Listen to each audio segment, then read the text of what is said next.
Yes. And I will spotlight myself. Good evening, everyone. Welcome to the October edition of the Do Tell Swap. My name is Brandon, and I will be your MC for the week, for the evening, not the weekend. Generally, we have a first panel of storytellers, followed by a break and announcements and a prompt. I'm trusting someone has a prompt. We didn't talk about that. Could be exciting. Oh, Katie gave the thumbs up. I think there's a prompt. And then we will have our second half. Stories are up to 10 minutes. They're told without notes as you recollect them. And basically those are the rules. Of course, there has to be a bathroom joke. The bathroom currently has, you'll notice, ants in it. It is being taken care of. The management knows about it. There's our bathroom joke for the evening. And you know where the bathroom is. All right, and we have a great roster of tellers. So without any further ado, I am going to invite to our virtual stage, Vicki Ness. Here we go. This being October, I wanted to tell a ghost story. And this is a story I heard from a woman in Greece this last weekend. And so, and I changed the ending to it and some of the details. But anyway, it's an old folktale. Once upon a time, long ago and far away, there were three young men who were walking down a dusty road to go to the next village. You see, one of the young men was going to be married the next day, and the other two were his best friends. Well, they had their wineskins full and they were high in spirits and they laughed and they joked. And by the time they got halfway there, they had drunk so much wine that the bridegroom had to excuse himself and go up the hill behind the bushes to go pee. Well, he was gone just about 30 seconds or so when all of a sudden his two friends heard a horrible scream. And they ran through the bushes, and there he was, the bridegroom. He was pale as a sheet, looking down at the ground. And there was a stick in the ground. But on closer inspection, it wasn't a stick at all. It was a finger. Ew. So they pulled back in horror at the thought that somebody thought so little of a corpse that they buried it in such a shallow grave that a finger was sticking up. But then, being young men in high spirits with more than a snoot full of wine, they dared the bridegroom to slip the ring on that finger and say his vows just to practice. Go on. Well, not one to step down from a dare. That's exactly what he did. Ooh, ooh. He slipped the ring onto the finger. He stood up real quickly and said, "With this ring I thee wed." And then he bent down to get it, but it moved ever so slowly. And then the shallow, dry dirt began to shift like a body under a thin blanket, and currently it opened up, and out of it lumbered the corpse of a woman, rotted flesh and filthy rags hanging from her frame. She looked at the ring on her finger and she pointed to him and said, "My pretty bridegroom." Oh no, oh, they yelled, they screamed, they stumbled over each other and ran down the hill, down the road to the hostel where they were staying. And that night, with maybe a drink or two more and dinner, they vowed they would never, ever, ever do anything stupid like that again. Well, the next morning, the bridegroom woke up a little hungover, but worse, no ring. And so he had to borrow and beg and get money together to buy another ring and clean himself up. But sure enough, by afternoon, he was ready to get married, and he went to the field where the wedding was to take place, and there was a bower of flowers. It was April and the breeze was soft, and there were friends and relatives and neighbors talking and hugging each other, and children running around. And there under the bower of flowers stood the holy man waiting for the groom. He picked his way proudly through the crowd and stood next to the holy man. And of course, that was a sign for everybody to sit down. So they sat down on their benches, and the old ladies pulled out their handkerchiefs or pulled their sleeves up so they could wipe their eyes. And the old men put on their frowny smile faces. Yeah. Yeah. And the kids all quieted down. And then somebody started to sing, and here came the bride. Oh, she was beautiful, dressed in white, coming down the aisle like a cloud. She was as beautiful as the bridegroom was handsome. What a beautiful couple. And the bridegroom watched her come closer. But then his eyes wandered up, and toward the back, at the very beginning of the aisle, was the horrible skeletal woman. And she pointed to her ring, and she opened her mouth to a black gaping maw and issued such a horrible scream that everybody facing the bridegroom froze, and they could look neither right nor left, nor up nor down. And then finally they thawed into themselves and started to look behind them. When they saw what had screamed, they disappeared like dust blown off a tabletop. Gone. Nobody there but the bridegroom and the skeletal lady. Rickety, rackety, rickety, rackety. Down the aisle she came till she stood in front of him. And she said, "You made a vow. You gave me a ring. The law is the law. Come with me and live in the dark places with the creepy crawlies and the ravenous worms. Come with me, my pretty bridegroom. You're mine." Oh, his knees shook, his teeth chattered, his mind raced, but he managed to get out. "Wait, please, let me just make sure that this is legal. Give me 24 hours, and if it's legal, I will go with you. And if it's not, you will agree to go away." Well, she agreed to that because she was pretty certain, with a ring and a vow, she was in. She disappeared, falling back to a smaller little creature and gone. Well, he contacted his holy person and he told him the story, and it was grotesque. And then he contacted a lawyer and he told him the story, and it got even more grotesque. And then he contacted a judge and he told him the story. And by this time, the story was a monster all in its own. And those three men agreed, "Okay, we will help you." And they stood behind him at the appointed hour, waiting for the rickety, rackety, skeletal lady to come. Their eyes were as big as owls' eyes, watching her come. The groom's eyes were as tiny as pin dots. Ooh, and here she came. Rickety rack, rickety rack, rickety rack. Oh, she had on all her bridal finery. She had a veil of buzzing flies. Oh, her wedding dress was filthy, bloody shrouds, and her train was a yellow, putrid stench. Rickety rackety, rickety rackety. "My pretty bridegroom, you are mine." "Well," said the young man, "I have to show you something." And he held up a book. It turned out that much earlier, why, when he was a baby and his living bride was a baby, their parents had promised them in marriage to each other. And since that vow predated his vow to the skeletal woman, why, the vow he made to her was null and void.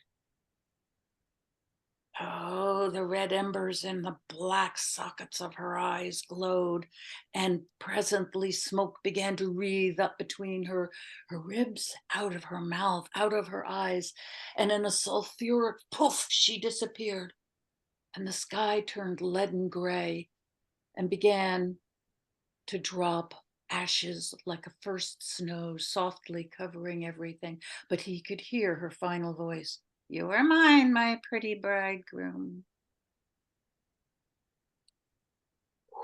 Well, the sky eventually cleared, the air cleared, and everything looked beautiful again. And by gollywogs, he did marry his beautiful bride. And they lived happily ever after. But every so often, you see, every so often, when the wind would kick up from a whisper to a whistle to a whine, to a howl, or when the winter bare branches would clickety clack over his head, he'd yell, and his good wife would ask him whatever is wrong, and he'd have to say nothing, nothing because there was nothing. Now, in truth, reason and the law had actually slammed the door shut on the rickety, rackety, skeletal woman, sending her back to her grave. Mhm. But the young man, with his racing mind, his horror, his memories, and his frighteningly active imagination, in effect, had opened the doors wide to his own mind. And there she took up residence, in the dark pools of the subconscious, still and silent, those places you never want to touch for fear of what might rise up. And she bided her time. And so his life was wonderful, except for just every so often, why a branch might scrape against a window in a storm, or a draft could put out a candle, and then the terror would rise up again from that dark spot, and he would remember the clickety clackety hand reaching toward him, and he could hear the echo of her voice. And in those moments before his reason would stop and consign her back to the grave, why, in those moments, he would hear once again, "You are mine, my pretty bridegroom." And in that dark, claustrophobic pocket of time, he believed he was.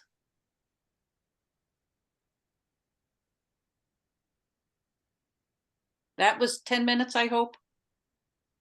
9:40. Excellent. Yes. All right, then. Are you telling that at Genre Stories? No, actually, I'm telling a different one at Genre. You're so good. Darn it. You're fantastic. It's great. Thank you. Really great. And did you find that story or did you create it? No, actually, a woman from Greece told me the story, and I wrote to her and said, could I use it? And she said, in Greece, that's considered a Jewish folktale. And so it's public domain, in other words. And so the original story ends with the law making the woman go back. I ended the part with, but if you experience something, it lives up here. Yeah. Good or bad, you carry it for the rest of And your then life. that was your line, and The end was mine. often he was hers. That was really powerful. Brilliant. In your hands, it's become even more creepy, I guess. My God, the veil of buzzing flies, and that I like moving like a body under a blanket for the dirt. That was really, really great too. And of course, a snoot full of wine. I like that. It's a great expression. Wow, Vicky, that was very apropos this month, isn't it? Terrific. And let's see, on my list, we next have Beth. Let me find Beth. Where did Beth go? There you are. Elizabeth Hart, Deb. Oops. There you are. Sorry. Lickety clackety. Oh, I'm Beth. And my story is a little more down to earth. That is an incredible act to follow. So it is a kind of harvest time now. And my folk tale is a very old English folk tale adapted by Leslie Conger. I probably picked it up maybe 30 years ago. It's called Tops and Bottoms. There was once a young farmer. He inherited 4 really fine looking fields. He grew great crops north, south, and on the east fields. Year after year, the harvest would come in beautifully, but nothing was ever planted on the west field. His father had never planted anything. His grandfather had never planted anything. His great-grandfather, the young farmer, just couldn't figure it out. And so he said, whatever this superstition must be, it's not for me. And so he had his bag of seeds and began to put the seed in the very rich soil. But the minute the kernels hit the ground, up popped a rather frightening and unattractive goblin with a little pointy beard and little red eyes, and of course, a tail with a waggly end to it. And he said, aha, anything in the ground is mine, mine, mine. Well, Farmer thought about it a second and looked at him and said, well, I'm doing all the work. Let's have a bargain at least. You know, you can have half of it. Which do you want, tops or bottoms? Well, looking at that rich soil, the goblin made no hesitation at all. I want the bottoms. Luckily, the farmer was planting corn. And because that soil was so rich, the corn grew rich and tall and ripe. And when harvest time came, he picked bushel after bushel of bursting ears, the kernels just popping out practically, and made quite a pretty profit at the market. And it was not a pretty sight that goblin had. He was full of rage, upset about this trick, and so annoyed. He screamed and had a tantrum. Of course, I'm going to take the tops. I want the tops now. Well, the farmer agreed, and he had in his hands the smallest of all seeds, those tiny carrot seeds, and he laid those out beautifully. The other fields took care of themselves practically, but the soil was so rich, and all of that growth from the corn had made it dirt so arable, and just the carrots grew long and ripe and sweet. And when he pulled them and left the beautiful green tops for the goblin, the farmer had quite a profit. All of the market people wanted his carrots only, and the goblin had quite another fit, beyond words. Smoke coming out of his ears. Oh, everything quivering. You may have tricked me once. You may have tricked me twice, but it will never happen a third time. We will plant wheat. I will have a mowing contest, and on half that field, and whoever wins gets everything. The farmer agreed. The wheat was planted. It too grew beautifully. But as it was growing, and the stems became of a certain length, and the heads had not quite gotten ripened yet, the farmer would stroll through, and he had some very, very finely thin wire rods created from the blacksmith who was his friend. And he occasionally dropped one in the ground, stuck it here, stuck it there, on the goblin side of the field. So when it came time to bring out the scythe and begin the cutting of the wheat stalks, well, the scythes were as sharp and as shiny as any blade could hold. And the farmer had no problem at all. It's like cutting through warm butter. Well, the goblin knew he could beat any human. He wasn't worried at all, except for the fact that every row his side blade was dull, and he had to sharpen it and sharpen it on the stone, and it took quite a bit more time than he had expected. He couldn't magically make it get sharp by itself. It was definitely a problem, because the farmer had already finished mowing his side, was about ready to wrap all of those wheat stalks into those nice bundles that are created.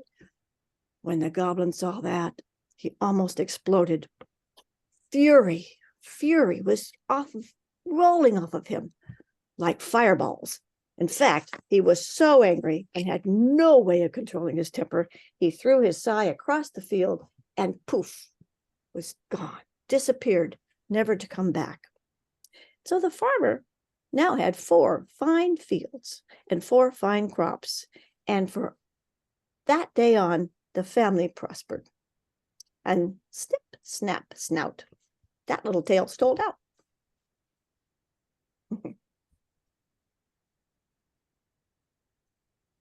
Okay. Oh, I love how you end your tales with that too. Snip, snap, snout. I think it might be British, but it's Yeah. I think I found it maybe even with one of the Little Red Hen stories. Anyway, I haven't done the research on it. I'll have to at And some a point. snoot full of wine, Genevieve wrote. Snip, snap, snout, and a snoot full of wine. They might. Clever. I like I've never, yeah, there is really one side to a vegetable that is good and one side that isn't there? I've never thought about it that way. Right. You don't You get could plant a rutabaga or a turnip, and then you have the right. bottom that doesn't come out of the ground. That was wonderful. Thank you But so then it much. depends on what culture you're in. It does. When I was in India, they would serve me the radishes and the radish tops. Right. And that's important for all the nutrition. And in Indonesia, they eat the cassava greens too, not just the cassava root. And those are really wonderful to eat as well. But I know they don't always eat those in different cultures. That's actually my favorite green vegetable, cassava greens. All right, wonderful. Well, we're off to a great start. We've had a goblin and a creepy bride. I can sense we are headed toward Halloween. And so next up we have Laura. Please welcome Laura to our virtual stage. And I found her. There she is. Okay. There. Hi. Well, I spend Tuesday afternoons with my granddaughters. First, the 4-year-old comes, and then after school, the 8-year-old comes. And I try to engage them in storytelling every now and then, but they're mostly interested in playing Barbies and constructing these wonderful temporary structures out of whatever happens to be around. So that's kind of how we spend most of our time. It does get a little tiring talking Barbies and Kens and all the variations, but I persevere with that. But today I was thinking about Halloween and how it would be fun if I could fiddle with them with some stories that maybe then they could tell their friends. And so the 4-year-old and I really took off on that teeny tiny woman story. And so I thought I would just do that. So once there was a teeny tiny woman who lived all alone in a teeny tiny house. And she went for a teeny tiny walk and came upon a teeny tiny cemetery. And in that teeny tiny cemetery were teeny tiny graves. And on one of the teeny tiny graves was a pair of teeny tiny teeth. And it just so happened that the teeny tiny woman had absolutely no teeth in her teeny tiny mouth. So she nabbed those teeth and she put them in her mouth and said, yes, that's just what I need. Teeny tiny teeth for my teeny tiny mouth. And the teeny tiny woman was so very happy. She marched on back home to her teeny tiny house and went to bed to take a teeny tiny nap. She got under her teeny tiny covers and started to drift off into a teeny tiny dream. But then outside of her window, there came a voice, a teeny tiny voice. Give me back my teeth. She woke up. The teeny tiny woman was alarmed. She said, my teeth, they're my teeny tiny teeth. I need them. They're perfect for me. But the teeny tiny voice didn't go away. I said, give back my teeth. And that really frightened the teeny tiny woman. And so she said, all right, teeny tiny teeth. And she threw them out the window. And so that teeny tiny voice, whoever it belonged to, must have taken teeny tiny teeth back to the teeny tiny graveyard, because when the teeny tiny woman got up the courage to look out of her teeny tiny window, the teeny tiny teeth were all gone. And so this afternoon, my 4-year-old granddaughter and I decided to have a teeny tiny man come into the story.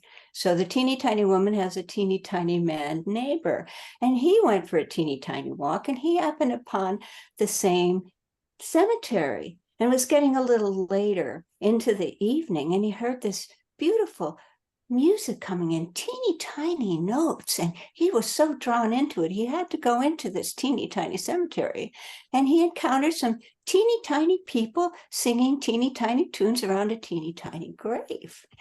And he said, "What are you doing?" And one of them said, "Well, we are singing to the teeny tiny dead people because nobody ever thinks about them." And the teeny tiny man thought this was a really good idea, so he joined in on their teeny tiny songs. And he was very much absorbed in the teeny tiny songs. And then it started to rain, and he was getting wet, and he didn't like that. But one of the teeny tiny people handed him a teeny tiny umbrella. And so he continued singing the teeny tiny songs with the teeny tiny people. But then all of a sudden, they all disappeared. And he realized, oh no, I've been singing with teeny tiny ghosts. And he ran out of there in his teeny tiny leaps and bounds back to his teeny tiny house. But then he realized when he got home, the teeny tiny man had a teeny tiny umbrella. And so he kept that teeny tiny umbrella, and he used it every time it rained after that for the rest of his life.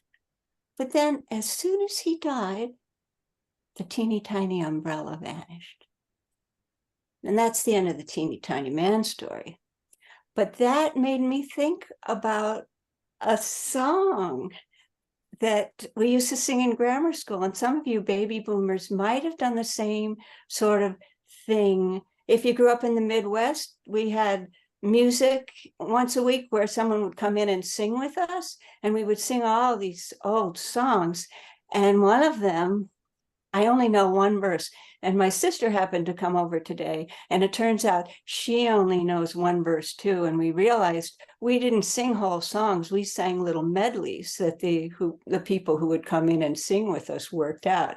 So the song that came to mind was, "My grandfather's clock was too tall for the shelf, so it stood 90 years on the floor.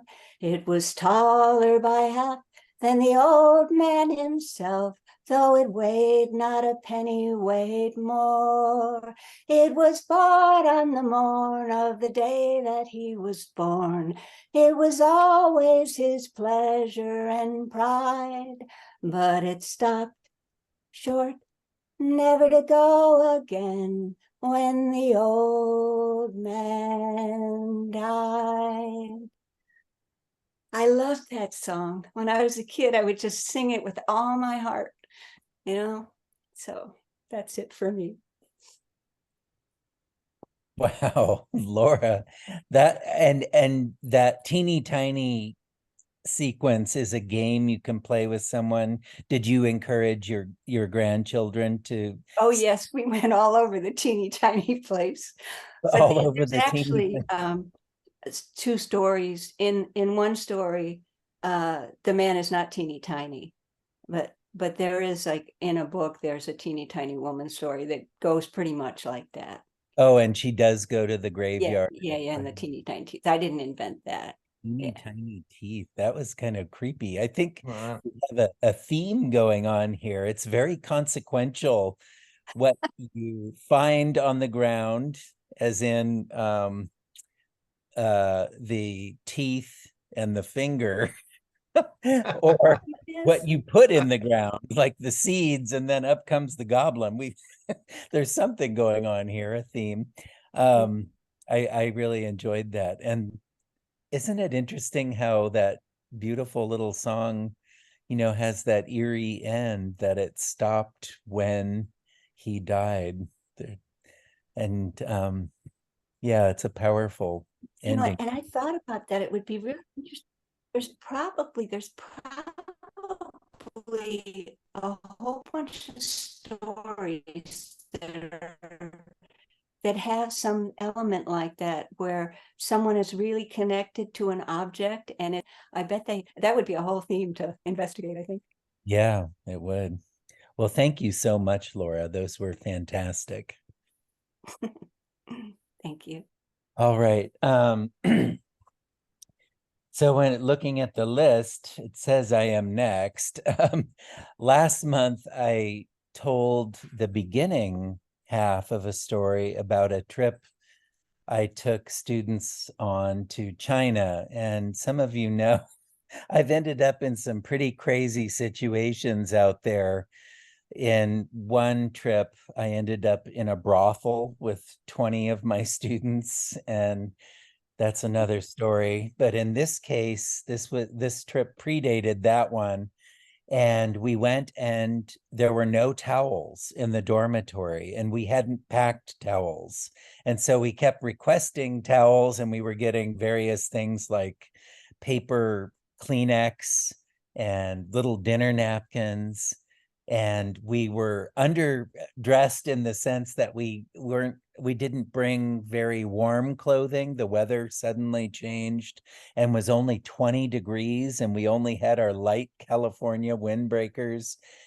And it just so happened that the students went to their homestay, and I had a surprise from the school. I didn't know what that was, but on the way, a teacher said I could stop at a market. And at the market, I bought the students warm blue gloves, for one thing. And I asked the driver about towels. And he didn't understand at first, but then he did understand, I thought, and he was taking me an hour and a half by car to this place that I thought was a towel store, but it ended up being the massage parlor, the surprise that the school was giving me. And I was told to take a shower, and I got out and there were no towels, but I did have that bag of new blue gloves. And so I dried myself off with those blue gloves and then went into the room, and there was a heater. So I arranged the blue gloves over the heater, and with any sort of luck, they would be dry after my massage. And I lay on the table with my face in that donut. And for the first time since I had been in China, I was able to relax. Now, you expect a masseuse to have a certain kind of shoe. You expect them to have something sporty or sensible. You don't expect them to have steel-toed workers' boots spattered with paint. And these were the shoes that walked into the room. And I remember looking at these things as they pivoted and shifted. A layer of grime on them crackled and popped against the polished wooden floor. And I kept trying to get a glimpse of whoever this was. I was getting really tense. I relaxed a little when I heard the massage oil being applied. But what I felt next was not a human touch. It felt like cloth. I was being rubbed with something or brushed. It felt almost like I was being rubbed with a towel. And then I thought, oh, yeah, I had learned that Chairman Mao didn't bathe with water. He used hot towel compresses. And I had heard something about towels being used as a luxury item in Thailand. And so I figured perhaps that's what was going on here. I was experiencing how the Chinese use towels as a massage when you are pampering yourself. That was when the first fleck of blue foam hit the floor, followed by another cluster of blue bubbles. Then I knew exactly what was happening. I bolted upright and found myself face to face with a young man in greasy coveralls. My vision shot down to his hands, then over to the shelf where I had put my gloves, and then back to his hands. Aha! It was just as I thought. He was wearing a pair of medium blue gloves, my gloves. No gloves, I said very firmly. Those are my gloves. That was when the woman who had been shouting earlier was at the door. The young man tensed up as she commanded something in Mandarin to him. He looked over at the door and then back at me imploringly. And as a tear rolled down his cheek, I realized something. This was the first time I had really understood someone since I had come to China. What the young man needed me to do was simply lie back down and endure whatever this insane regimen he was doing was. That he, whereas I was intimidated by this woman at the door, he was deathly afraid of her. It would be for our own good if we both simply complied with this. And so I did. I lay back down and allowed him to dissolve 3 more pairs of my own blue gloves into my backside. Now later, I found out what had happened.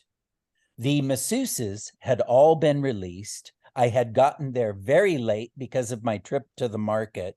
And with no masseuse there to give a massage, this formidable woman, the woman at the desk, had coerced a janitor into giving me the massage. He had never given a massage before, let alone seen a tourist before. He walked in, and I suppose what he did made perfect sense. He had seen the blue gloves arranged from small to extra large, like an array of surgical instruments, right next to the massage oil. He had put on a pair, put the oil on, and then there was this corrosive reaction that caused blue foam to fizz from his palms all over the sheets and all over me, producing this blue stain that I had until the end of the trip from the back of my neck down to my heels.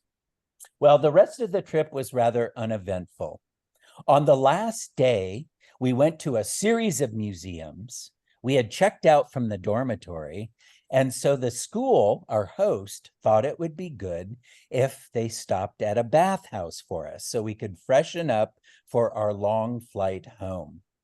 I found myself in the awkward situation of sitting in a large bathtub with the 4 boys on the trip, all of us stark naked, staring straight ahead, trying not to notice one another's bodies. It was only a matter of time before the tall basketball player, the one with the acne-riddled face, finally asked, "So, Brandon, what is that blue stain running down your back?" I had kept it concealed, but of course, in this situation, it was quite obvious. And so I told them the story of the blue stain, and everybody laughed. They had some anecdotes of their own from their experiences at the homestay. And then the small diminutive student, whose name was Benny, quipped, "Well, if we've learned anything about China, we've learned when we get out of this bathtub, there will be no towels." And it seemed like he was right. Someone came and whisked us out of the tub into a room we hadn't been in before, where we were lined up and told to stand there. And of course, there were no towels. We had become quite adept at squeegeeing our body, shaking our hair, brushing water off, and we began this strange drying dance that each and every one of us had learned. Yes, we had learned this lesson well. But then, suddenly, we realized we hadn't learned a darn thing. A door opened, and in formation, chanting, came a group of about 10 men in pink uniforms. "Hut, hut, hut," they chanted as they circumambulated us around the room, in their hands, enormous, fluffy, white towels, probably Egyptian cotton. They took up position, one in front of us and one behind each of us and began to pat and dry us off. And after they had captured all of the moisture from their bodies, they began to focus on discolorations in the skin, irregular hair patterns. In the case of Andrew, the basketball captain, they zoomed right in on the acne of his cheeks and began drilling with a finger under the towel from each side his cheeks. In my case, they went right to work on that blue stain, buffing and burnishing my backside, scouring and scrubbing the backs of my legs, causing me at times to howl with pain. Oh, and the diminutive little Benny?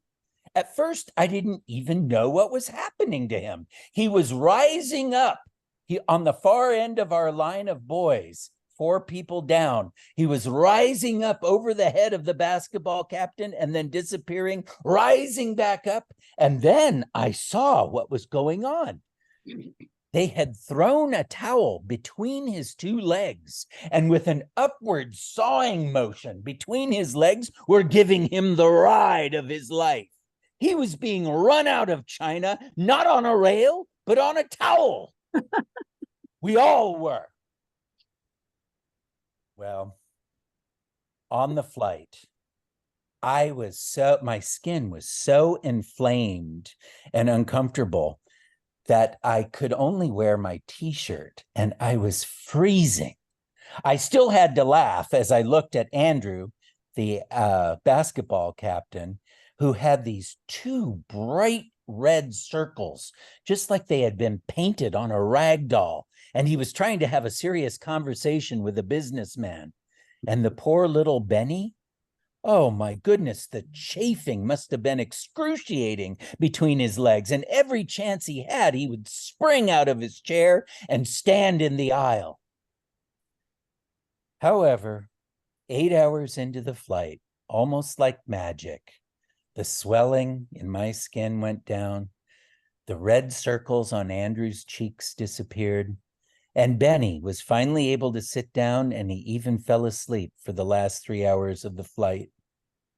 And when we got off, we looked pretty much the same as when we had gotten on. The blue stain had pretty much been transferred from my body onto those white towels. And yet, something was different. Perhaps we had become more flexible, more open-minded. We must have learned something.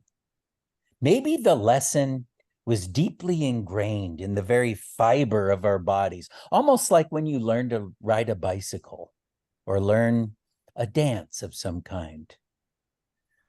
Well, it's been 22 years, and I still have great difficulty knowing exactly just what that lesson was. Thank you. I'm sorry I told it in 2 halves. It was probably hard to remember the women, the formidable woman at the desk and all that. But anyway, that was one of the many trips that turned into a fiasco for me with my poor students.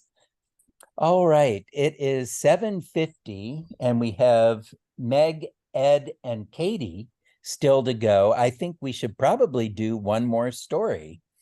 So let's call to our virtual stage our co-chair, Meg Brown.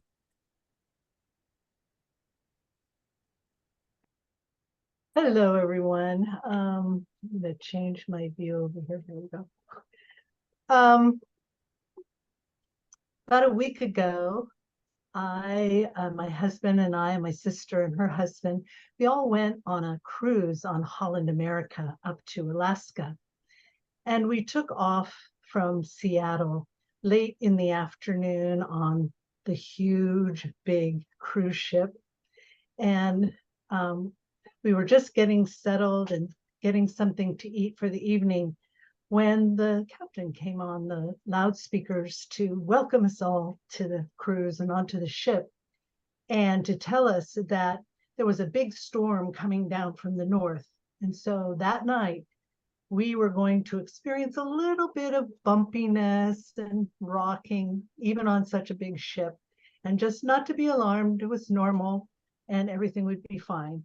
So I get a little bit of motion sickness. So I decided, well, the best way to deal with this is just to go to bed early and try to ignore it. And so that's what I did. I went to bed, and as the lights went out, and the boat, yes, began to shift from side to side, rocking very, very gently. I thought, just think of it as being rocked in a cradle, and it'll be fine. You'll go right to sleep. And I did. Woke up a couple of times in the night and still could feel that rocking of the big ship back and forth and back and forth. But it was very comforting, just like babies must love to be rocked when they're small. In the morning, everything was fine. It was very calm and pleasant, and it was that way for the rest of the trip.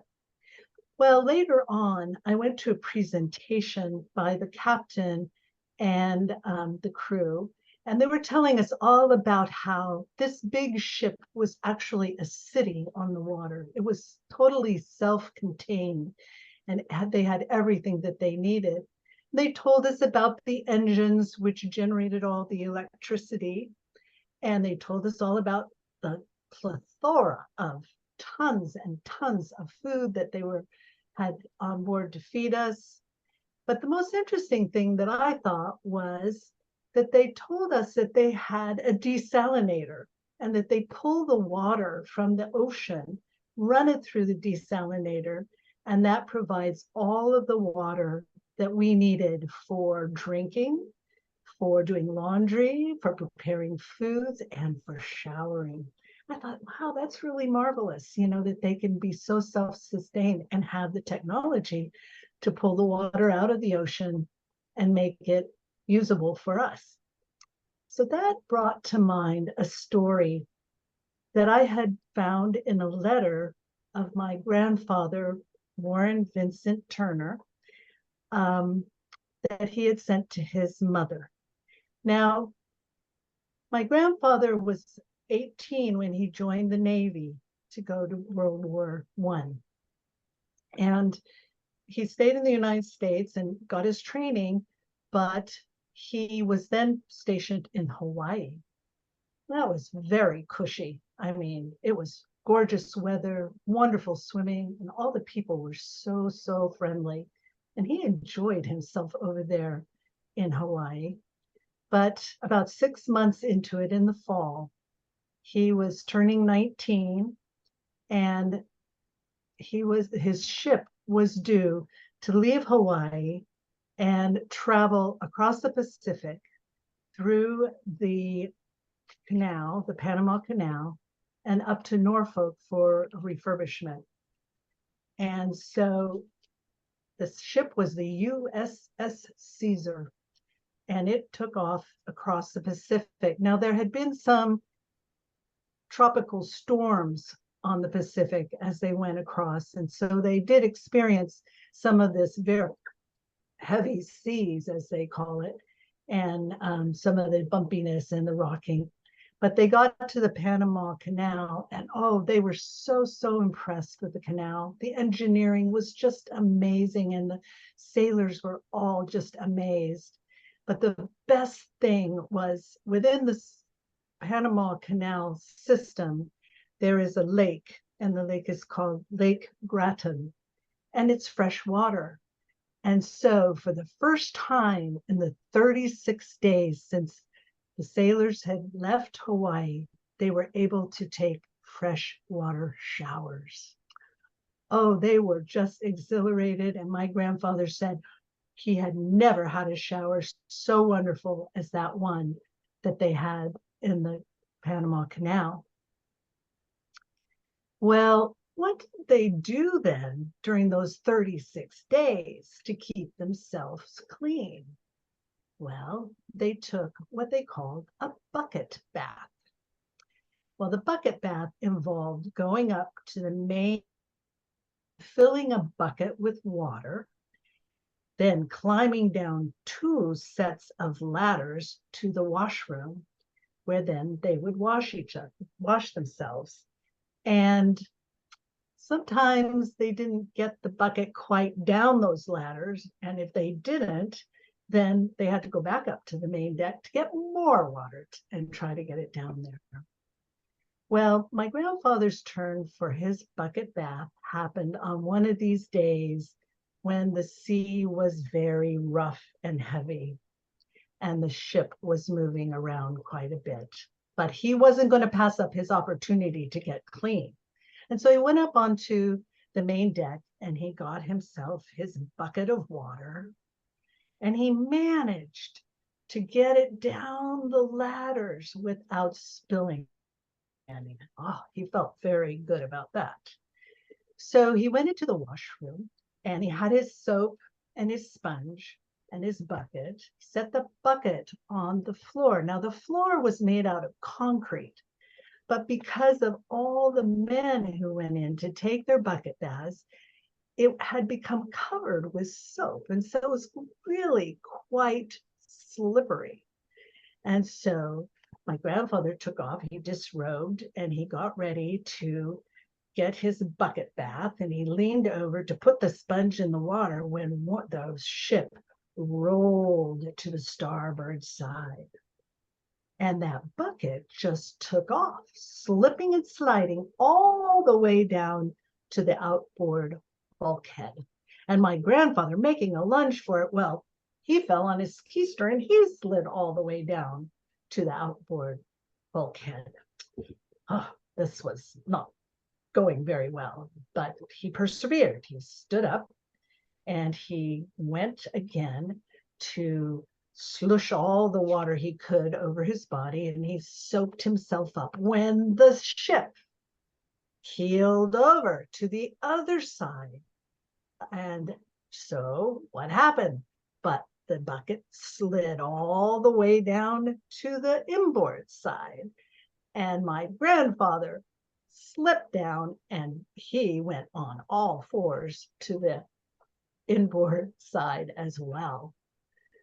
Oh, this was not working out well at all for him. And so he finally decided, okay, if I grab hold of this stanchion here and with one hand and I put the bucket in between my legs and grip onto it, then I can take my bucket bath. And he had just about enough water left in the bucket to do that. He was able to rinse himself off and ended up having his bucket bath. But he was so thankful when he could do that shower. And when I was reading this story, I was thinking about how happy I was that technology has made it so much easier for all those people on the seas, our soldiers, our sailors, and all the others who now have water salinators to give them pure water for them to take their baths, to take their showers, and to enjoy in that way. So we're very lucky, folks, to be able to do this in our time. Thank you. That was so nice. You tied that in so beautifully with your introduction because of the moving of the ship, which came in later, and the desalinator. That was great. I know that desalinization is really expensive, right? Which is why we don't get to use those desalinators for drought-stricken areas that are next to the ocean. But yeah, I think though that you have to think about history and how for all those centuries, sailors going, so far in their ships, and they had to carry all of their water before this technology came to make it possible. So we're very lucky to have certain kinds of technology, I think. Well, me and my students didn't have towels. They didn't have water. I think it was probably a lot harder. Yeah. Oh, I thought it was one of the funnier stories that he told about his that was years great. in the military. Yeah. Really, really wonderful. Well, we've had a wonderful first half, and well, we a little more than half on the roster of tellers for the evening, but it's time to take a 5-minute break. I always recommend that if you go up to the view button in the right-hand corner of your screen, if you're seeing my big face right now, you go up to view and put it on gallery and open your sound, unmute yourself, and you can have a 5-minute social time talking to whoever wants to remain behind. When we resume, we will have our monthly prompt and introduce ourselves, and then we have at least 2 stories coming up on the roster. It says here Ed and Katie have signed up, so we have that to look forward to. All right, I will pause the recording now and see everyone in about 5 minutes. It's 8:02 now, so 8:07 or thereabouts. I'll see you in 5. Welcome back to Do Tell October edition. I heard some interesting conversations about Bill Lepp's TV series, Man versus History, and I had recently checked that out myself too. I found it was very interesting. And I happened to watch the same episode you were talking about when he Oh, yeah. recreated the battle between the steam drill That's it. and, Yeah. and the 2 local strongmen driving, steel driving manually. It Right. was just fascinating. So yeah, Bill Lepp, really amazing man. All Yeah, right. he's got quite an imagination. He sure does. I Things posted a link of that interview I did with him a couple of years ago, and he tells a story about the airplane changing the tire on the airplane, so that's in there too. Oh, nice. because he was sitting in posted the on the chat. emergency. Are you prepared, sir, in the case of emergency to assist other people? He was in the emergency aisle, right? And so he just followed that through to an absurd place, which is where the stories always go. Right. All right. Well, I think we have a moment that we always take where we introduce ourselves. And Katie, I'm going to kind of turn this over to you. It looked to me like you had a prompt in mind. So, Hi. It was Meg, and I believe the prompt is, what are your favorite memories of pumpkin patches or corn mazes? Now, That's the one. Yes. Okay. wonderful. Well, let's begin with you. You can model how we do this. We just say a couple lines and who we are and where we're zooming from. Okay. Hi, so I'm Katie Mangan, and I'm from Santa Rosa. And I think some of my favorite memories of pumpkin patches have to be going with my children, maybe when they were in nursery school, preschool, because in England, we never went to pumpkin patches. So I never grew up with this. So it was just always really sweet. And there was one at Sebastopol, at which they had a talking witch, and it's just very magical to go and sort of go back into that world. Yeah. Thank you, Katie. And from there, we'll turn to Ed Lewis. Hi.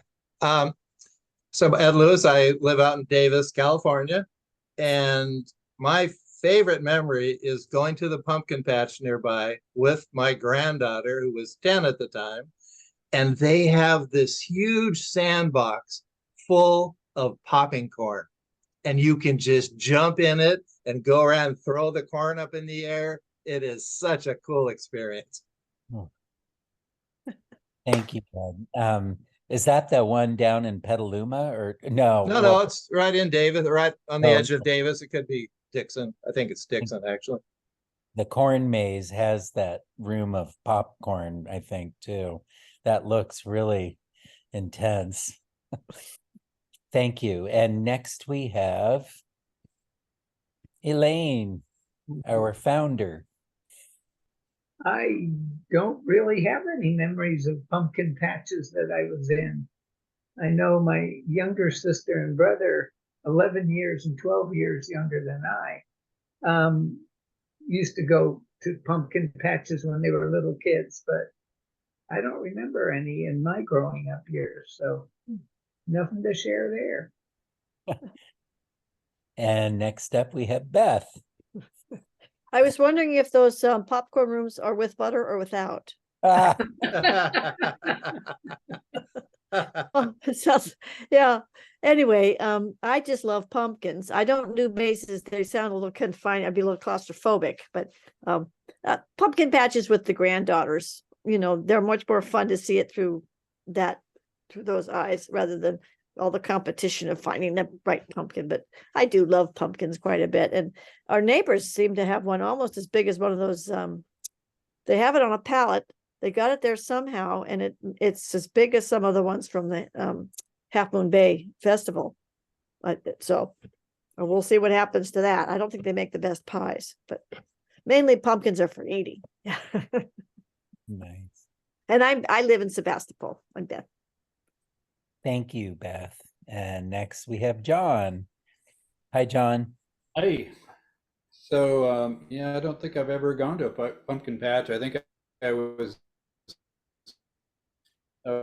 old one in areas where I lived. And I do have a pumpkin story, though. When I lived in Nevada City, they used to have this, they would have a big, what they call Fright Night. People would really dress up, and they'd really go to the nines, they'd just really go to town on their costumes. So I got this pumpkin, put it over my head. I had coat and tails that I wore. I had a sash, and I found this little crown from a Crown Royal, but I got crowned on top of the pumpkin, and so I went as the King Pumpkin. So that was fun. King Pumpkin, I love it. That's great. Thank you, John. And next we have Ellie Shiva. Excuse me, I don't remember where we were living. Sorry, when I tell you about this, but I had 3 daughters, young, and so they wanted to we bought a pumpkin for each of them every year. And my middle daughter, Anne, wanted to wear her costume, which is something we made quickly and used for all 3 girls. She's just taking a red sheet of cloth, doubling over the end, make a hood, just a string. You had Little Red Riding Hood. You put a fancy dress and little cute shoes on them. But I just did them. We handed it down from the older to the middle to the younger. Oh. This October, things were not doing very good as far as money went in our life. So we did a little service to the kids before we got there. Now you can get a pumpkin. Yes, you always can get a pumpkin. We're gonna have to get the little ones this year because we need to the money to maybe buy something more for your costumes or something. Okay, they all agreed. So we parked the car. And it might have been in Sunnyvale. It's a little hard to think where we were living at the time. But we did around this time. We did live there. And so they opened the car door and they got out. And Anne, middle one, had her blanket with her. All 3 of the kids had their blankets they dragged around. And she saw this ginormous pumpkin about 12 feet away. She went, hopped on the thing, sprawled all over the pumpkin, and put her head down and started kissing it. So her dad and I looked at each other and said, "What can you do?" We didn't even say it. And the other sisters didn't say anything about her getting a big one, and they didn't. But that's the only thing I can remember about pumpkin patches. Oh, I live in Petaluma nowadays. wonderful. That's a beautiful story. Oh, thank you. Thank you. And we have our co-chair, Meg. It's interesting because I kind of wonder whether in our generation, if I might say that, there weren't as many pumpkin patches and mazes as there are today. So many of our memories are connected to our children, and that's the same for me. I remember my youngest was probably almost a year old, and my oldest was about 3, and we went to a wonderful old farm with all these hay stacks that the children could climb on, and the pumpkins everywhere, and the old farm equipment, which I love old farm equipment. So we were in our element, and they were having a raffle for a little black bunny. And my daughter, my older daughter, oh, she begged me to get into the raffle. Okay, so I bought a couple of tickets. We won the rabbit. That is funny. We won the rabbit, took it home. My parents were like, oh no. And my dad said, don't worry, I'll make a cage, which he did. And it was lovely because we had an orchard so that the rabbit could run around the orchard if the children were watching. And so it was really quite pleasant and pretty. The other thing that I do remember, though,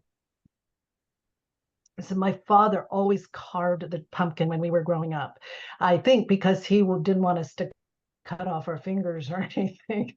And it's a wonderful memory when you have that kind of thing about your dad just doing something so family kind of oriented, at least my dad, because he would always do that for us, and we loved it. Put the candle in, put it on the porch, and wait for the trick-or-treaters, and that made it very special. And I'm from Forestville, Meg Brown. Thank you, Meg. And next up we have Genevieve. The thing that I love about these prompts is that it makes you think of all sorts of stuff. My goodness, all sorts of connections. It's beautiful. I don't have children and I don't have grandchildren, and definitely mazes and pumpkin patches are something more new. Although I did remember that the story of the Charlie Brown, the Great Pumpkin, it's a great pumpkin, Charlie Brown, actually did talk about pumpkin patches.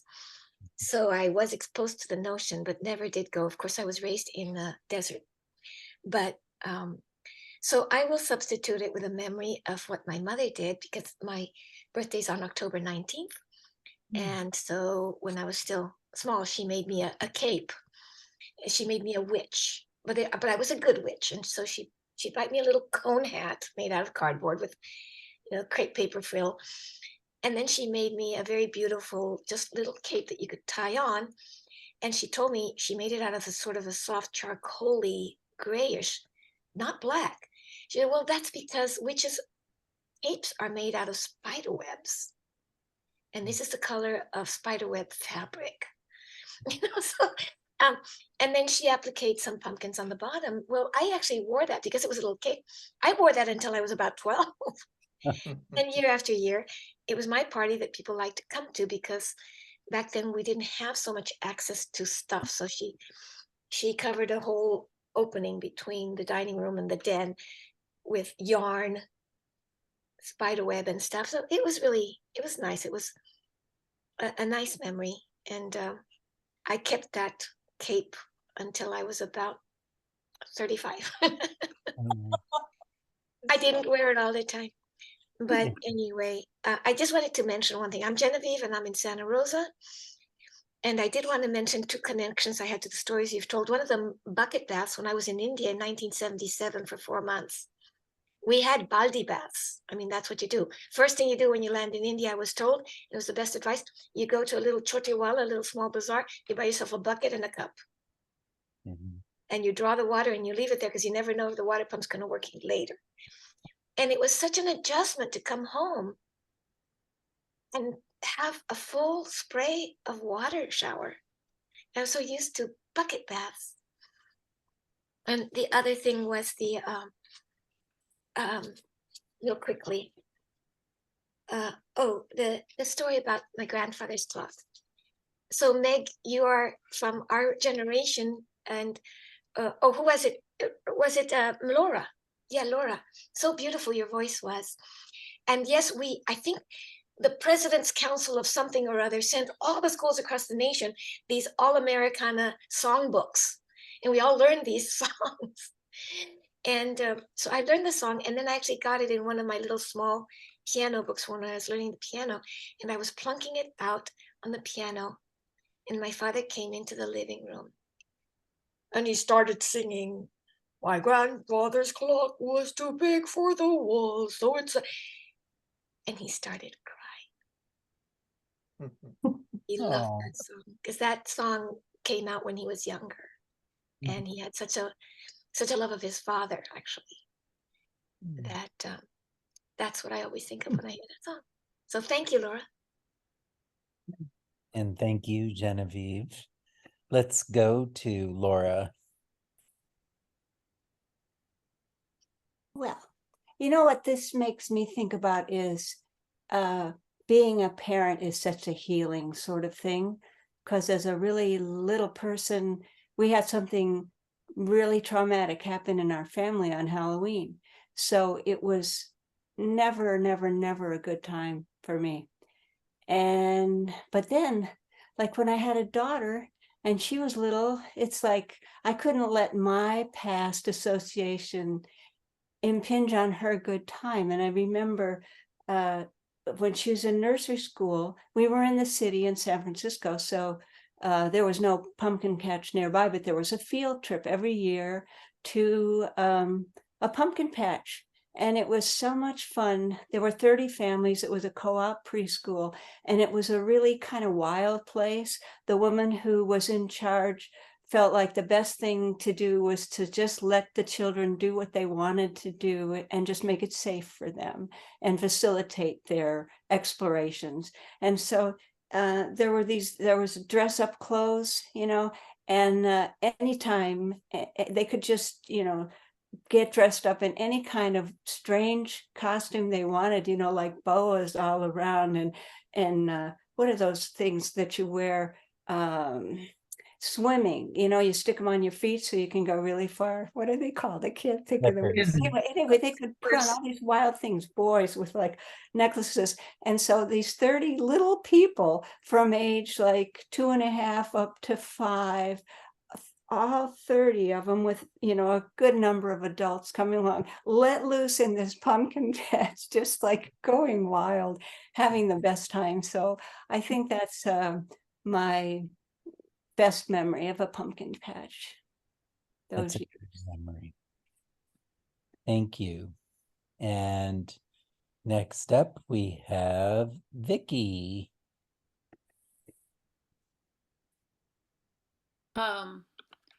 I don't think we had pumpkin patches when I was growing up either.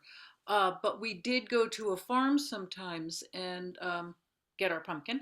And I remember when I was, maybe 12 or so, and my brother and my mother and father were looking at stuff in the farm stand, and there was this godforsaken field next to it with, it was the end of October. There were like dried thistles and foxtails and all kinds of icky stuff. And I had on my school skirt, wool skirt, and my sweater and my tights. And I was in my romantic period. And so I was certain that I could waft through this field, this beautiful autumnal field, and just like a fairy or something. Well, I got about halfway through wafting through it. Apparently, nobody noticed I was gone. But when I came out, of course, I looked like a hedgehog. I was covered in thistles and foxtails, and I had to throw the tights out. It took me months to get everything out of the sweater. I looked like a hedgehog. But anyway, I have to say that about the pumpkin. To this day, what you make back in those days, you carve the pumpkin, you put the candle in, and to this day, smelling burned pumpkin brings me right back to the joy of Halloween and being a kid. So Vicky, did your romantic period end with the hedgehog and begin your Victorian era? You know, I could just see myself wafting through that damn field, and you know what? That's not real. That's not true. Mm-mm. Nope. Yeah, it did kind of. I then sort of, I became what they called a hood. I know Ed Lewis would understand that. Yeah, I started wearing black and being tough, but before Oh, that, well, I was gonna waft. that's your Gothic period. Before goth, yeah. All right. And this could be our last. Debbie, or you're on the virtual stage. Hi, am I unmuted?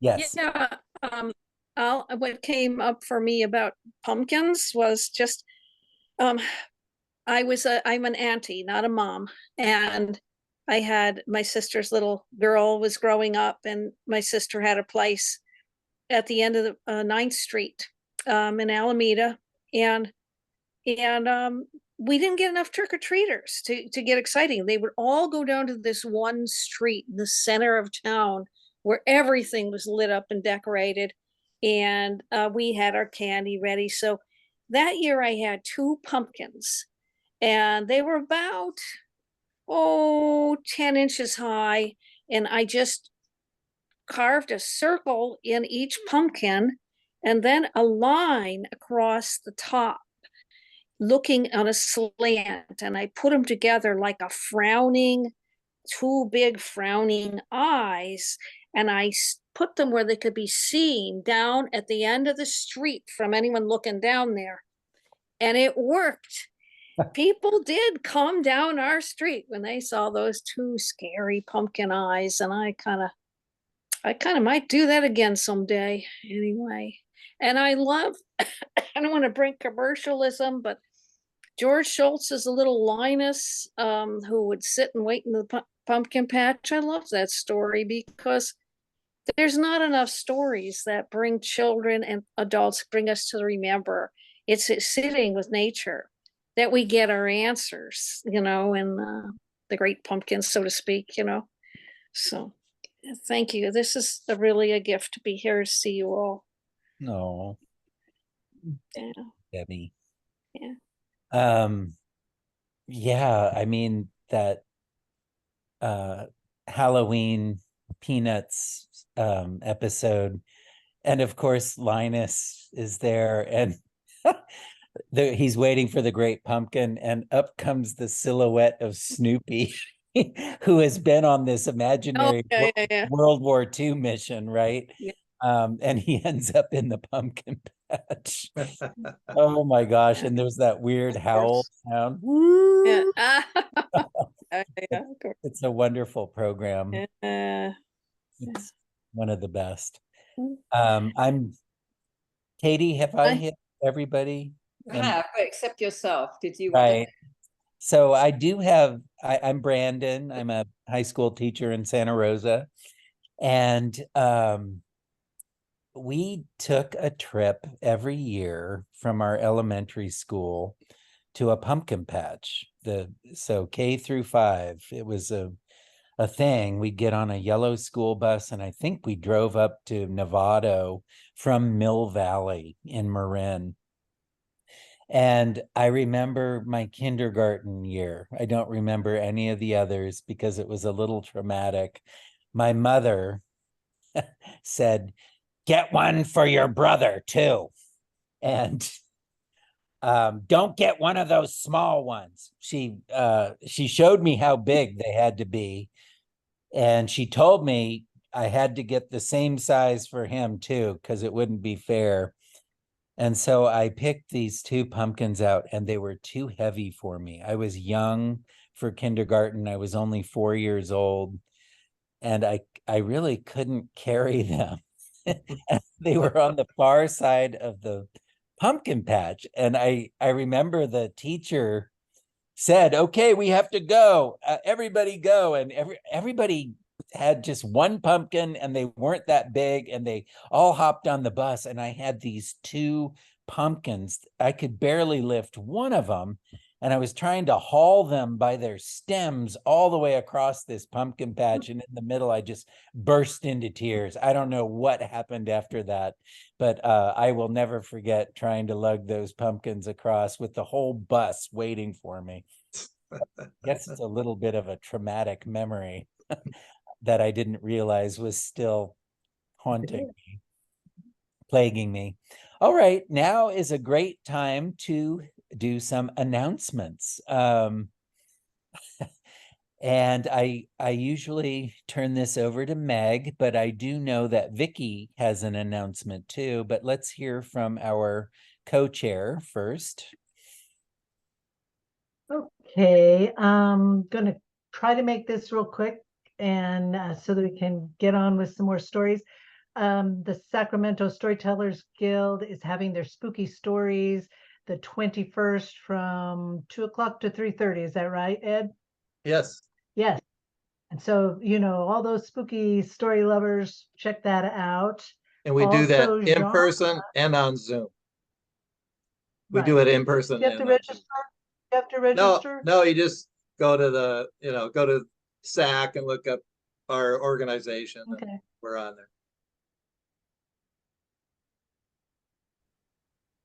Hi, can I announce, is it done? Announcements? I think Meg is frozen. Meg is frozen. Yeah, who, Vicky, was that you or who has, I'm gonna put I Vicky. don't know who that was, but I did have an Okay. announcement. Go ahead, and then we'll find whoever else wanted to. Okay. Real quickly, I'm offering a class, an online 2-hour Zoom class in November, to learn how to hear the creative fantasy stories within you, how to bring them out, and to give you some exercises to bring them to fruition. So if you're interested, give me your email address and I'll tell you the information as it comes up. And if you want to take it, cool. And if you don't just want information, that's good too. So put it in the chat if you would like information. That's terrific, Vicky. Thank you. And Deb, was that you who had? Yes. Yeah. Thank Sure. you, Brandon. This just comes under the title of scary stories for Halloween, just in that subject. The Legend of Sleepy Hollow, the classic story by Washington Irving, is being performed this weekend and the next weekend at the 6th Street Theater in Santa Rosa. Hope that's okay to mention. I'm going to see it Thursday night, so I hope it's going to be fun. I hope it's going to be fun because I won't give away the ending, but yeah. You're not performing, you're just gonna go see it? I'm just no, just a audience. Wouldn't it be fun for a bunch of storytellers to show up? Yeah. Take it by storm. That would. Well, we could make sounds in the background or something. Add sound effect. I love that. Yeah. I'm sure they'll be doing that. Bring your towels. And John could wear his pumpkin head. Wow. Oh, but did you say bring your towels? Bring your towels, right. All right. Well, we better get into our 2 final stories, I believe. So excuse me. Oh, I'm sorry, Katie. Yeah, I should have checked with you. No, that's fine. Our other co-chair. Very, very quickly, we have 2 important birthdays coming up. Genevieve, as she mentioned, it's Thursday the 19th. So happy birthday to you, Genevieve. And then this Sunday on the 15th, it's Sharon Elwell's 80th birthday. Woo! Yeah. So it's a shame that we can't party with her, but Who's? Sharon. Her 80th? 80th. Yes. 80. So thank you. It's not look like it's 80 either. And now please welcome to the Do Tell virtual stage, Eddie Spaghetti. Hi, thank you.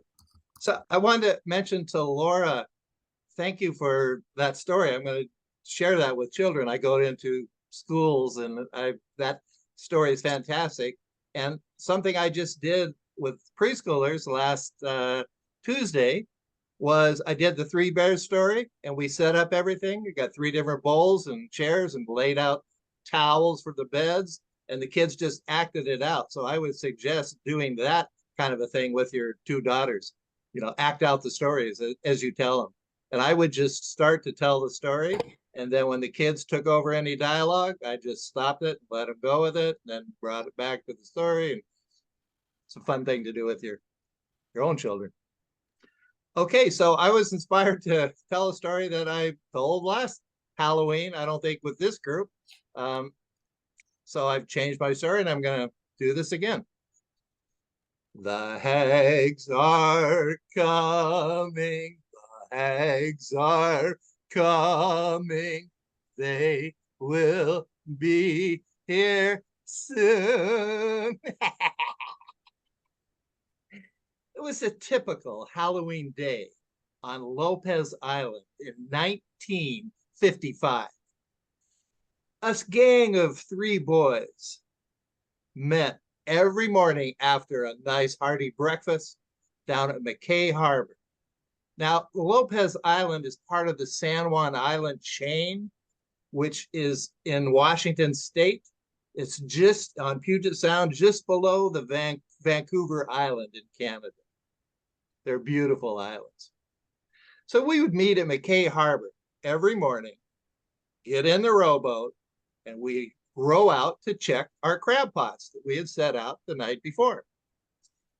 Ralph the Runt was 9 years old. He was the smallest one, so he would begin rowing in the quiet, calm waters in the harbor. And once we hit the rough waves out there in the Puget Sound, Big Mike, who was 11 years old and he was the strongest, he'd take over and he'd row us out to those crab pots. Now, I was known as the best balancer on Lopez Island. So I was up in the bow, standing up, hooking our crab pots and pulling them up so we could check out our catch. We had 5 crab pots set up that day, and we got 10 good-sized Dungeness crabs, which we took back to my mother, who made the world's most fantastic crab dip, which we, of course, would eat with Lay's potato chips. After a nice lunch and snacking on those chips and crab dip, we would head down to Agate Harbor, where we had built a fort. Now, we didn't have the roof done, so we had to finish that. We had to finish it that day because we were going to prove once and for all that our school teacher, Mrs. Sincock, was a hag. So we went out into the forest. We got some grasses. We got some sticks, some lumber we could use, and we finished off our roof, and then we set up our beds because we were camping there for the night. Now we laid the grass down and we put our sleeping bags on it, and then we prepared for the hag in case she got through to us. Now, I don't know if you know what you have to do, but this is going to be very important. So listen carefully. So in case the hag comes your way, you can protect yourself. You have to take your finest shoes. For us, it was our church shoes. And you put them both at the foot of your bed, but you turn them opposite. Then you take a knife and you open it up and you put it on your little nightstand in case she gets through, so you can protect yourself. Then you take paper matches, and I think we can still find them, and you rip 3 out and you put them in your hair. Then you take a Bible and you lay it at the door open, because if a hag comes and sees that book there, she has to read it. And if she's still reading it by the time the sun comes up, goodbye, hag. So we were all set. And then we went out trick-or-treating that night. We came back and we roasted marshmallows. We ate our treats and we opened our 1955 Topps baseball cards. And I collected tops all the way through school, and I sold those top baseball cards for $3,000 when I was 23 and a little bit destitute. Well, the time came. We knew that she would come out right before midnight to the cemetery first. So we ran up to the cemetery, went into the caretaker's room, and then I was the fastest of the three of them. So I ran over to our school teacher's house and I sat underneath the willow tree. And sure enough, at 10 minutes to 12, the hag came out the door. The school teacher, actually, but she came out and she took her skin from the top and she peeled it off down to her toes and laid that over the railing.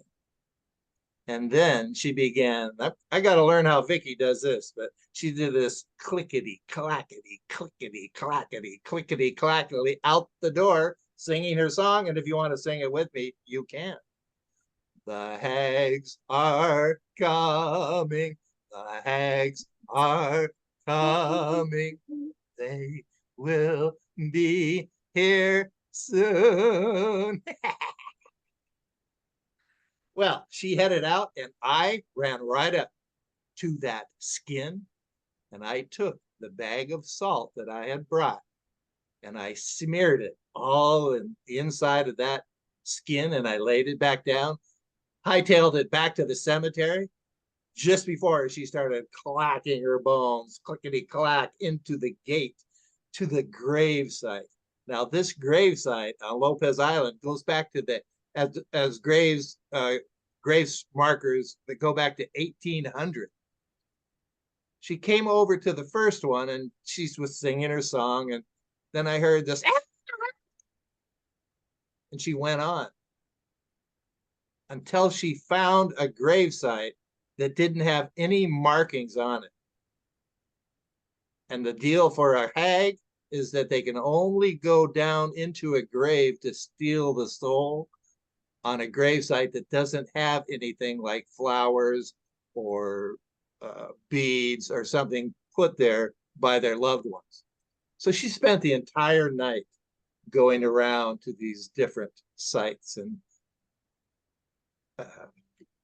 gathering all the souls she could. And then she headed back out, headed home, and we ran down to her house and watched as she put on that skin with the salt on it.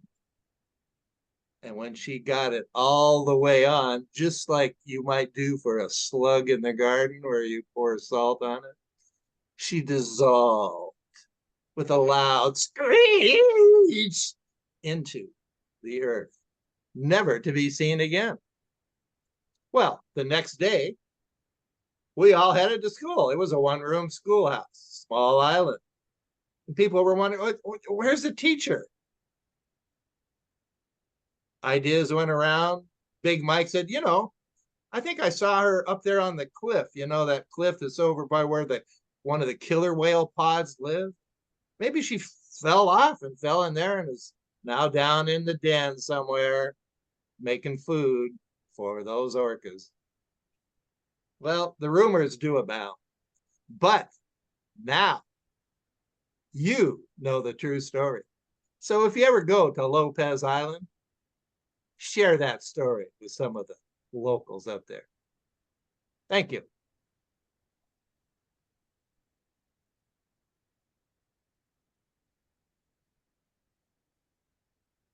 I love that we would be telling the locals about their own local legends. That's great, Ed. I've heard you talk about crab cakes before. I have. And love crab cakes. Yeah. And that's one of your names too, right? Ed Crab Cakes Lewis? No, Eddie Spaghetti. Eddie the Spaghetti. Meatballs are ready. No crab cakes? No crab cakes. Oh, that was great. Thank you. We've had a lot of great Halloween spirit tonight. And we have just enough time to finish off with our other co-chair, Katie Mangan, who will take us home. Hi, this is a story, work in progress. I was recently in Sweden visiting my younger daughter, and they took us on some amazing hikes, but we were in a forest, and I saw this beautiful, vivid green moss, and I took some photographs, and I said to myself, there's a story here. So this is a story which I hope you enjoy, even though it might be a little rough. Eduardo's grandmother, Eleanor, she was known as a wise woman. You and I might call her a shaman. And she was steeped in the mystery and the magic of the women's world of medicines. And she had so much knowledge, she wanted to pass it on to a daughter, a granddaughter, a niece, but there was nobody that was suitable. And the only person that was suitable was Eduardo. And she knew it was against all the rules to give him any of this sacred information. But she did. And he was hungry for it.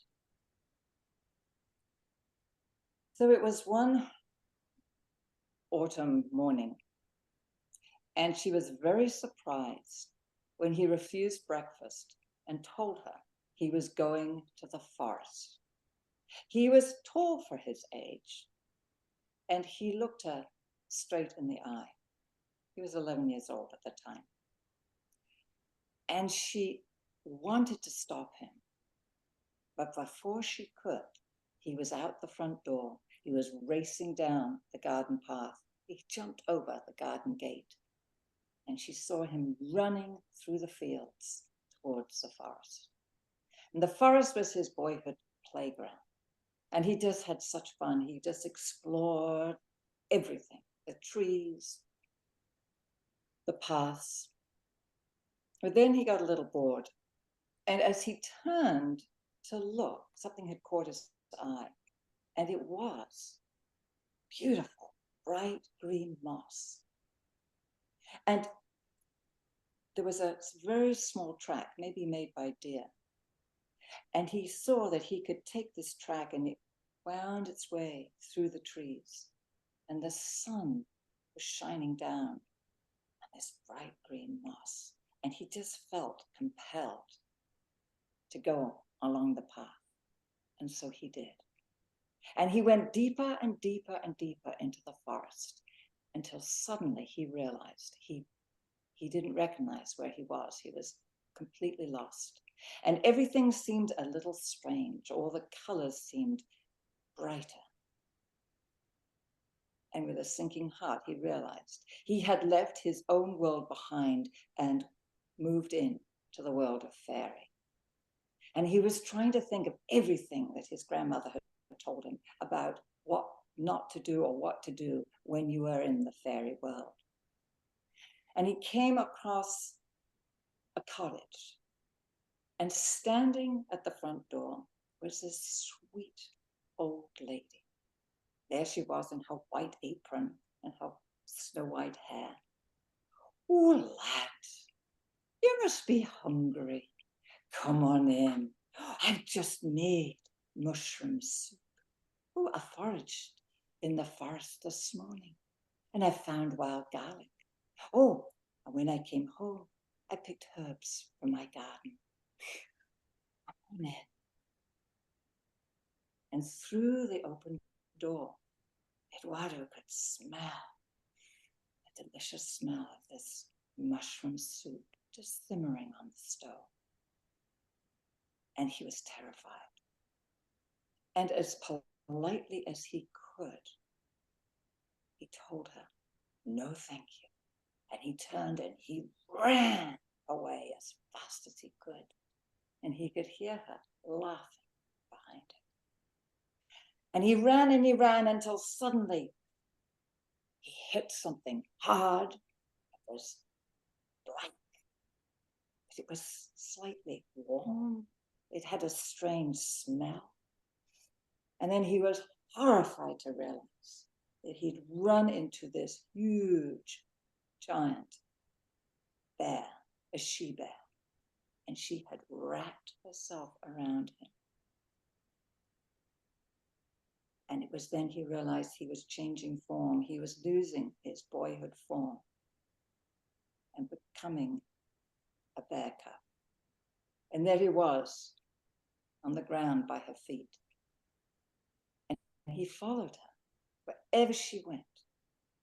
And he learned so much from her. And he didn't know how long he spent with her.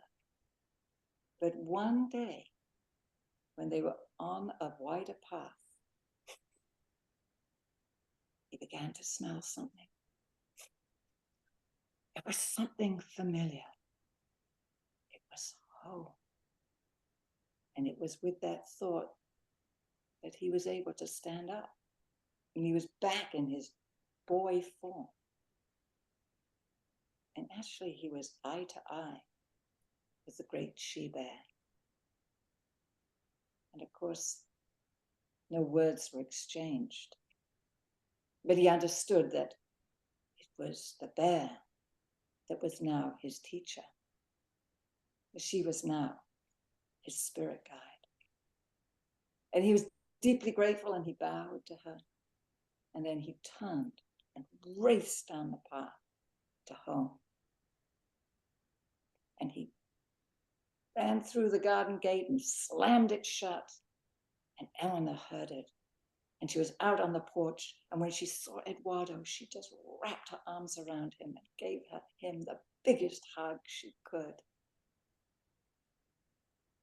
She was so pleased to see him. Eduardo, when you left this morning, I went out. I foraged for mushrooms. I found the wild garlic. And I came back and I picked herbs from the garden. And I made mushroom soup.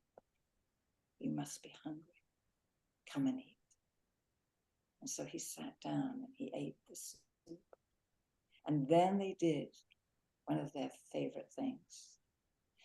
Eduardo got a lot of cushions and put them in front of the fire. And blankets too. And he lay down. He watched as the fire began to just glow with embers. And Eleanor sat back in her most comfortable chair. And she began to sing the ancient songs. And she sang them in the ancient tongue. And she knew, as Eduardo knew, that the forest was no longer his boyhood playground. That when he went back to the forest, it was because the bear had called him, for she was his teacher, and she was his spirit guide. Blessings, abundance, and healing to you all.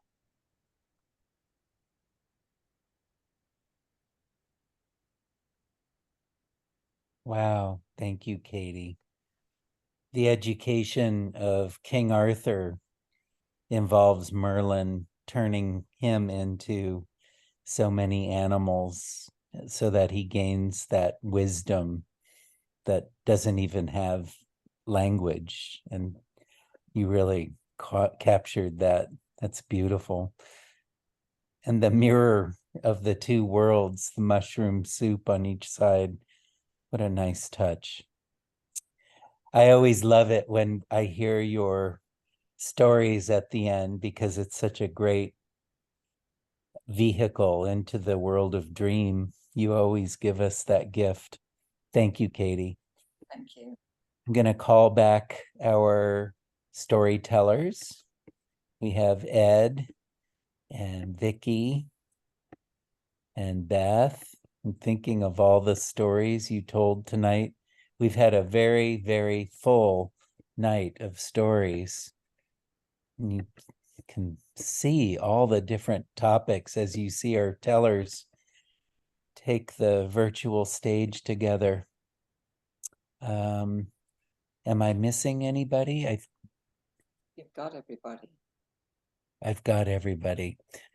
Well, the next time we meet, we're going to have a very special evening. It is Telebration, and we have two guest storytellers along with the other founder, Kenneth Foster, and you'll recall Elaine Stanley founded this swap with Kenneth. He'll be telling, as well as one of my students, a youth teller, traditionally over the last, not traditionally, over the last few years, we've had a student from Sonoma Academy tell a story too. So we have all of that to look forward to and a very special evening. And don't forget, November is the month of storytelling. Celebrations happening all over the Bay Area, all over the country, really, maybe even all over the world, right? So there's a lot to look forward to. And until we meet again, Brandon, can I make an announcement? yes, of course.